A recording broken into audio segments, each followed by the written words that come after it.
بسم اللہ الرحمن الرحیم نحمده ونصلی علی رسولہ الکریم اما بعد۔ آج قرآن کریم کے 12ویں پارے کا خلاصہ ہے جو سورہ ہود کے مکمل 10 رکوعات اور سورہ یوسف کے ابتدائی 6 رکوعات پر یہ پارہ مشتمل ہے۔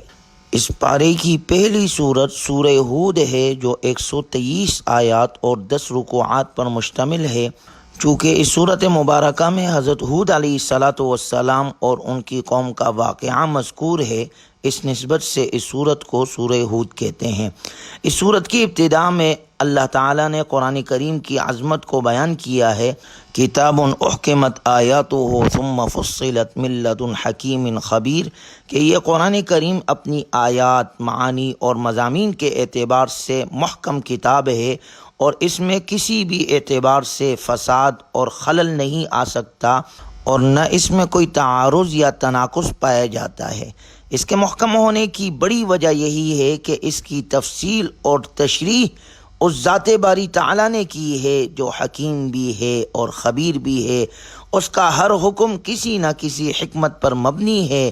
اس خالق کائنات کو انسان کے ماضی، حال، مستقبل، اس کی نفسیات، کمزوریاں اور ضروریات کا بخوبی علم ہے۔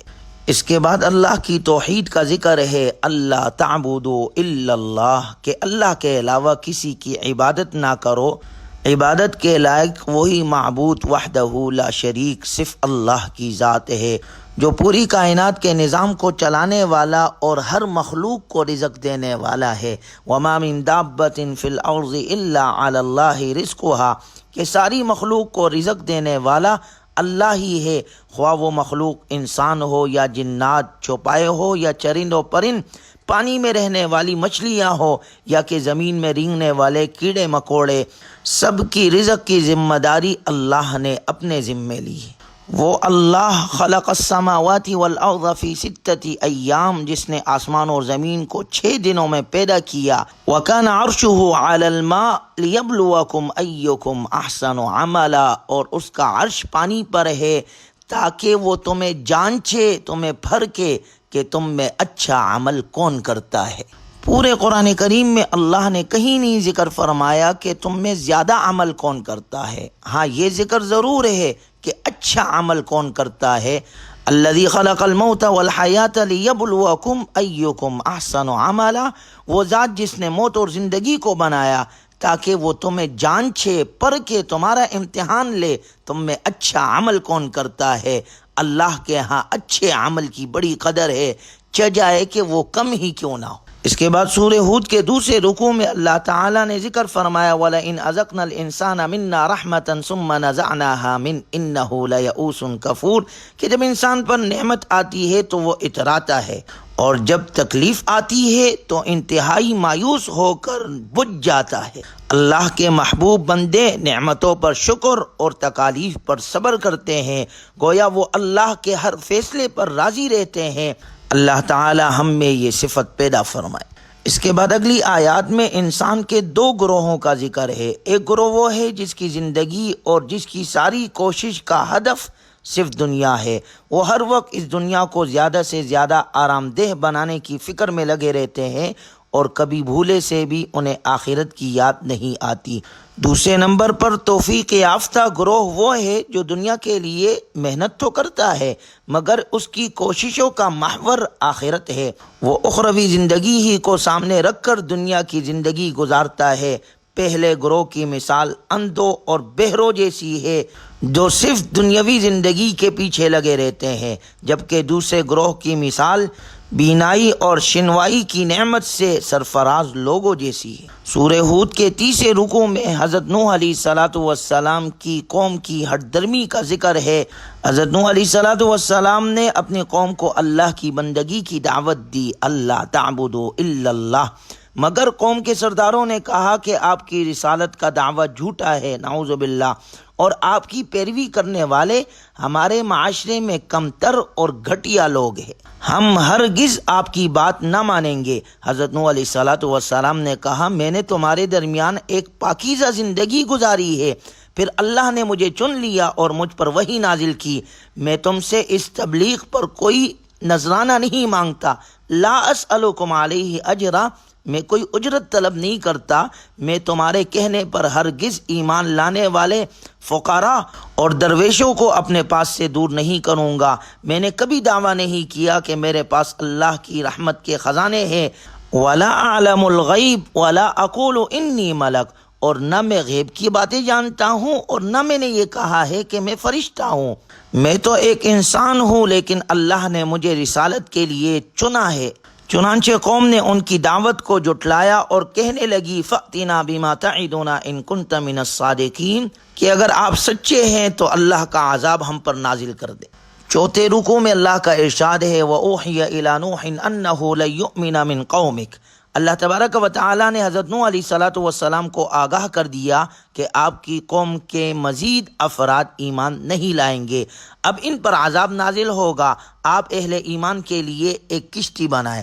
وَيَصْنَعُ الْفُلْكَ وَكُلَّمَا مَرَّ عَلَيْهِ مَلَأٌ مِّن قَوْمِهِ سَخِرُوا مِنْهُ، حضرت نوح علیہ السلام کشتی بنا رہے تھے اور قوم کے سردار آپ کا مذاق اڑا رہے تھے۔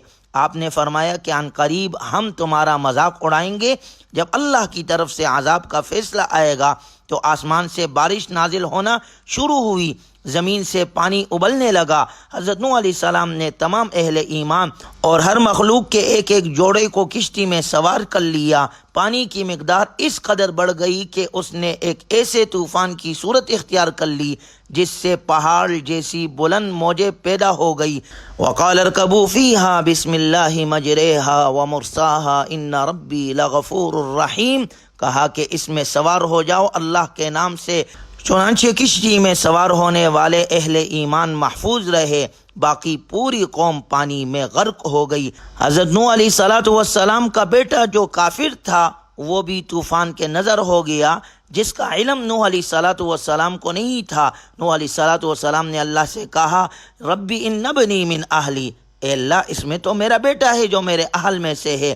اللہ تبارک و تعالی نے جواب ذکر کیا، قال یا نوح انہ لیس من اہلک، اے نوح وہ آپ کے اہل میں سے نہیں ہے، کیوں؟ انہ عمل غیر صالح، اس کا عمل اچھا نہیں، وہ ایماندار نہیں ہے۔ گویا معلوم یہ ہوا کہ جس انسان کے پاس ایمان نہیں ہے، چاہے کہ وہ پیغمبر کا بیٹا ہے لیکن وہ اللہ کے عذاب سے بچ نہیں سکتا۔ گویا اللہ کے ہاں نجات کا دار و مدار ایمان اور عمل صالح پر ہے، قرابت اور نسب یا عہدے پر نہیں۔ کامیابی اللہ کے ہاں صرف ایمان اور عمل صالح پر ہے۔ اللہ ہماری ایمان کی حفاظت فرمائے اور ہمیں عمل صالح کرنے والا بنائے۔ اس کے بعد 5ویں رکوع میں حضرت ہود علیہ السلام کا ذکر ہے، جس کی نسبت سے اس سورت کا نام سورہ ہود ہے۔ وَإِلَىٰ عَادٍ أَخَاهُمْ هُودًا، حضرت ہود علیہ السلام نے اپنے قوم کو اللہ کی بندگی اور اس سے بخشش مانگنے کی دعوت دی، اور ساتھ میں یہ بشارت بھی سنائی يُرْسِلِ السَّمَاءَ عَلَيْكُمْ مِدْرَارًا وَيَزِدْكُمْ قُوَّةً إِلَىٰ قُوَّتِكُمْ وَلَا تَتَوَلَّوْا مُجْرِمِينَ، کہ اگر تم نے میری بات مان لی تو اللہ تم پر رحمتوں کی بارش برسائے گا اور تمہاری قوت میں اضافہ فرمائے گا۔ قوم نے توہین آمیز انداز میں ان کی بات کو جھٹلایا اور کہا کہ لگتا ہے کہ ہمارے معبودوں نے آپ کے اوپر کوئی برا اثر ڈال دیا ہے۔ حضرت ہود علیہ السلام نے فرمایا کہ گواہ رہو کہ میں تمہارے معبودوں سے براءت کا اعلان کرتا ہوں، میں نے تم تک حق بات پہنچا دی ہے، تم نے اسے نہیں مانا، اب اللہ کی طرف سے عذاب کے لیے تیار ہو جاؤ۔ آخر کار ایک رسوا کن عذاب نے حق بات جھٹلانے والوں کو یعنی قوم عاد کو ہلاک کر دیا۔ وَأُتْبِعُوا فِي هَذِهِ الدُّنْيَا لَعْنَةً وَيَوْمَ الْقِيَامَةِ، اللہ نے دنیا میں بھی ان پر لعنت فرمائی اور قیامت میں بھی ان پر لعنت ہوگی۔ أَلَا إِنَّ عَادًا كَفَرُوا رَبَّهُمْ أَلَا بُعْدًا لِعَادٍ قَوْمِ ہود۔ اس کے بعد 6 رکوع میں اللہ تبارک و تعالی نے قوم سمود کی بربادی کا ذکر کیا ہے۔ ان کی طرف حضرت صالح علیہ السلام پیغمبر بن کر آئے اور انہوں نے اپنی قوم کو توحید کی دعوت دی، لیکن قوم نے آباء و اجداد کے من گھڑت معبودوں کو چھوڑنے سے انکار کر دیا۔ اللہ نے اپنی قدرت کی نشانی کے طور پر ان کا منہ مانگا معجزہ ان کے سامنے دکھلایا کہ پہاڑ سے ایک اونٹنی پیدا فرمائی اور انہیں کہا گیا لا تمسوها بسوء فیأخذکم عذاب قریب، کہ اس اونٹنی کو بری نیت سے ہاتھ نہ لگانا۔ قوم نے اونٹنی کو ہلاک کر دیا 3 دن بعد اللہ کا عذاب آیا۔ وَأَخَذَ الَّذِينَ ظَلَمُوا الصَّيْحَةُ فَأَصْبَحُوا فِي دِيَارِهِمْ جَاثِمِينَ، ان کو ایک چنگاڑ نے آ پکڑا جس کے نتیجے میں وہ اپنے گھروں میں اس طرح اوندے پڑے رہ گئے کَأَن لَّمْ يَغْنَوْا فِيهَا، جیسے کبھی وہاں بسے ہی نہ تھے۔ اس کے بعد 7ویں رکوع میں اللہ تبارک و تعالیٰ نے حضرت ابراہیم علیہ السلام اور قوم لوط کا ذکر کیا ہے کہ اللہ تعالیٰ نے فرشتے 2 کام کے لیے بھیجے۔ ایک یہ کہ وہ ابراہیم علیہ السلام کو یہ خوشخبری دے کہ ان کے ہاں بیٹا ہوگا، فَبَشَّرْنَاهَا بِإِسْحَاقَ وَمِن وَرَاءِ إِسْحَاقَ یعقوب۔ حضرت ابراہیم علیہ السلام کو خوشخبری دی گئی کہ ان کے ہاں بیٹا ہوگا اور بیٹے کے بعد ان کا پوتا بھی ہوگا، اور دونوں کے نام بھی اللہ نے بتائے، بیٹے کا نام اسحاق اور پوتے کا نام یعقوب ہوگا علیہم السلام۔ حضرت ابراہیم علیہ السلام کی زوجہ نے جب یہ سنا کہنے لگی یا ویلتا اَأَلِدُ وَأَنَا عَجُوزٌ وَهَذَا بَعْلِي شَيْخًا، میرے ہاں بیٹا کیسے پیدا ہوگا جبکہ میں بانجھ ہوں اور میرے شوہر بوڑھے ہیں؟ یہ تو بڑی عجیب بات ہے۔ فرشتے کہنے لگے قالوا اتعجبین من امر اللہ، کیا آپ اللہ کے حکم پر تعجب کر رہی ہے؟ رحمت اللہ وبرکاتہ علیکم اہل البیت، آپ جیسے مقدس گھرانے پر اللہ کی رحمت اور برکتیں ہی برکتیں ہیں۔ انہ حمید مجید، بے شک وہ اللہ ہر تعریف کا مستحق ہے، بڑی شان والا ہے۔ حضرت ابراہیم علیہ السلام کو خوشخبری دینے والے یہی فرشتے یہاں کے بعد حضرت لوط علیہ السلام کے پاس پہنچے، جو خوبصورت لڑکوں کی شکل میں تھے۔ چونکہ حضرت لوط علیہ السلام کی قوم ہم جنس پرستی کے گناہ میں مبتلا تھی، لڑکوں کی آمد کی اطلاع پا کر قوم بڑی خوش ہوئی اور آ کر حضرت لوط علیہ السلام کے گھر کو گھیر لیا۔ حضرت لوط علیہ السلام نے قوم کو شرمناک فعل کے ارادے سے باز آنے کی تلقین کی، لیکن قوم نے ان کی بات نہیں مانی۔ لوط علیہ السلام کہنے لگے الیس منکم رجل الرشید، کیا تم میں کوئی ایک بھی بھلا آدمی نہیں ہے؟ فرشتوں نے لوط علیہ السلام سے کہا انا رسول ربک لن یصلوا الیک، ہم آپ کے رب کی طرف سے بھیجے ہوئے فرشتے ہیں، یہ کافر لوگ ہرگز ہم تک رسائی حاصل نہیں کر سکیں گے۔ فَأَسْرِ بِأَهْلِكَ بِقِطْعٍ مِّنَ اللَّيْلِ وَلَا يَلْتَفِتْ مِنْكُمْ أَحَدٌ إِلَّا امْرَأَتَكَ، لہٰذا آپ رات کے کسی بھی حصے میں اپنے گھر والوں کو لے کر بستی سے روانہ ہو جائے اور آپ میں سے کوئی بھی پیچھے مڑ کر نہ دیکھے، ہاں مگر آپ کی بیوی، وہ آپ کے ساتھ نہیں جائے گی۔ چونکہ لوط علیہ السلام کی بیوی کی ہمدردیاں فاسق قوم کے ساتھ تھی، وہ قوم کے ساتھ عذاب سے دوچار ہوئی کیونکہ وہ کافرہ تھی۔ اللہ نے اس قوم کی بستیوں کو الٹ دیا۔ وَأَمْطَرْنَا عَلَيْهَا حِجَارَةً مِّن سِجِّيلٍ مَّنضُودٍ، اور ان پر پکی مٹی کے تہ بتہ پتھر برسائے۔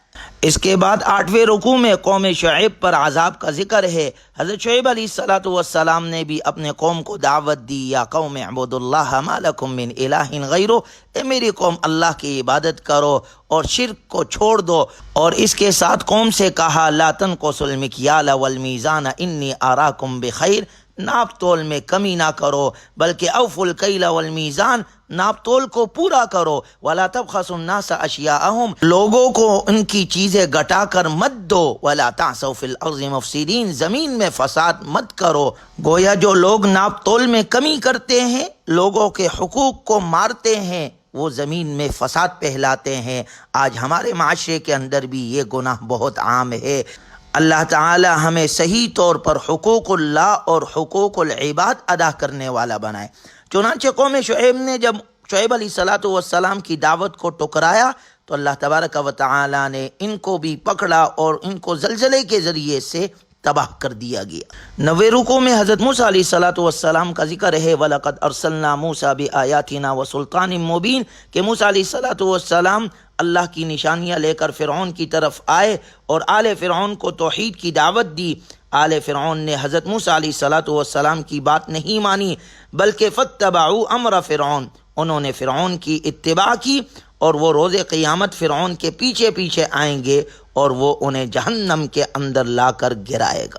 چنانچہ ان تمام اقوام کا ذکر کرنے کے بعد اللہ کا ارشاد ہے ذَلِكَ مِنْ أَنْبَاءِ الْقُرْآنِ نَقُصُّهُ عَلَيْكَ مِنْهَا قَائِمٌ وَحَصِيدٌ، یہ حالات و واقعات غیب کی خبروں میں سے ہیں جو ہم آپ کی طرف بھیجتے ہیں۔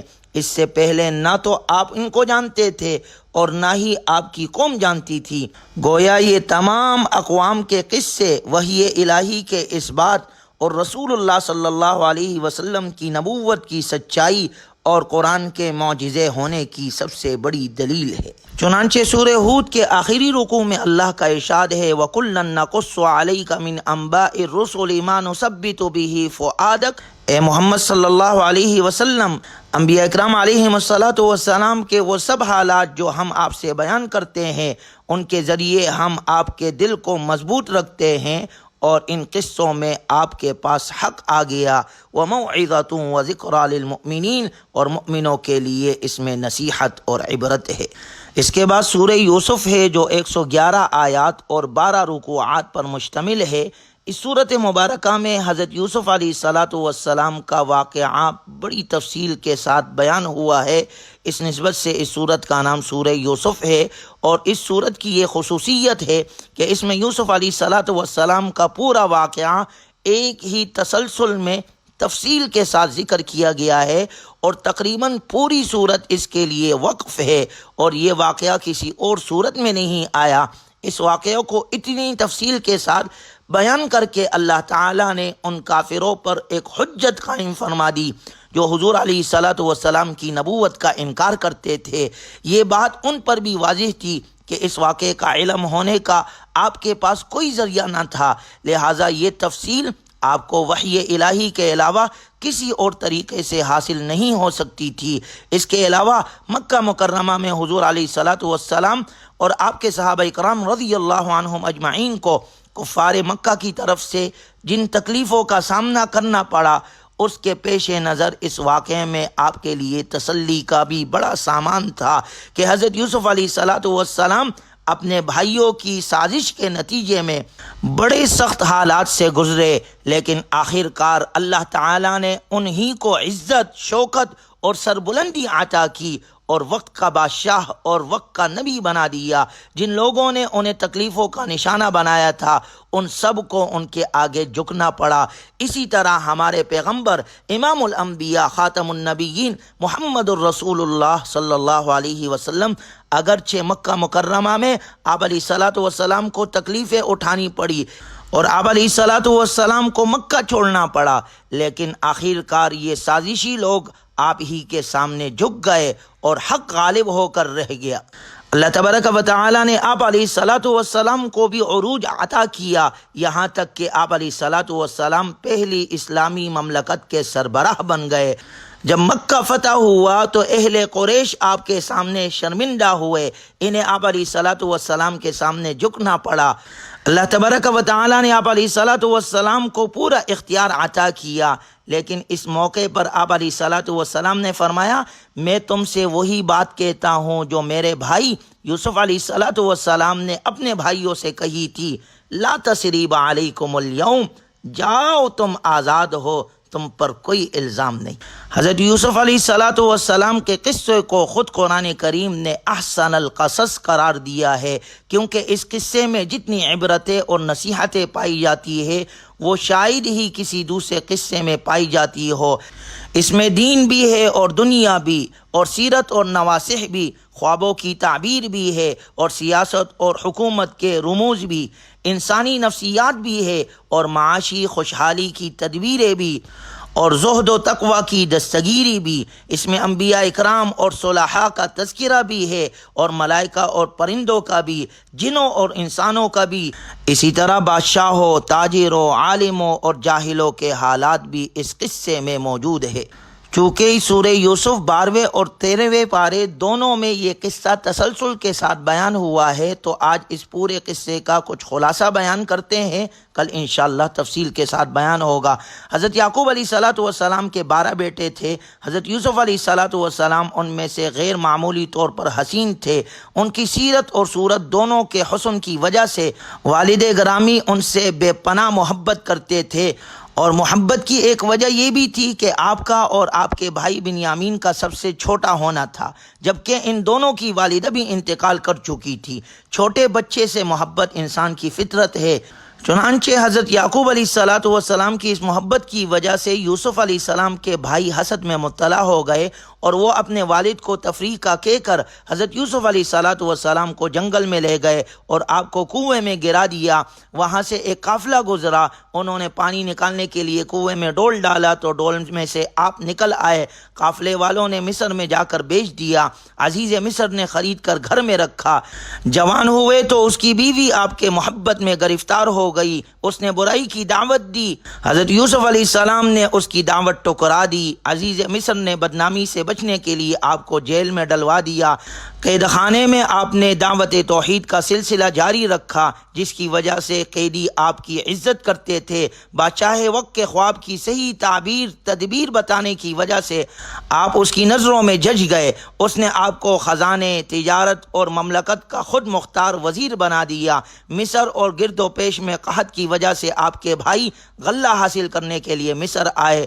ایک دو ملاقاتوں کے بعد آپ نے انہیں بتا دیا کہ میں تمہارا بھائی یوسف ہوں۔ پھر آپ کے والدین بھی مصر میں آ گئے اور یہیں آباد ہوئے۔ یہ یوسف علیہ السلام کے واقعے کو اجمالی طور پر ذکر کیا گیا ہے، انشاءاللہ کل تفصیل کے ساتھ ذکر کیا جائے گا۔ اللہ تبارک و تعالی ہمیں قرآنی تعلیمات پر عمل کرنے کی توفیق نصیب فرمائے۔ وآخر دعوانا الحمدللہ رب العالمین۔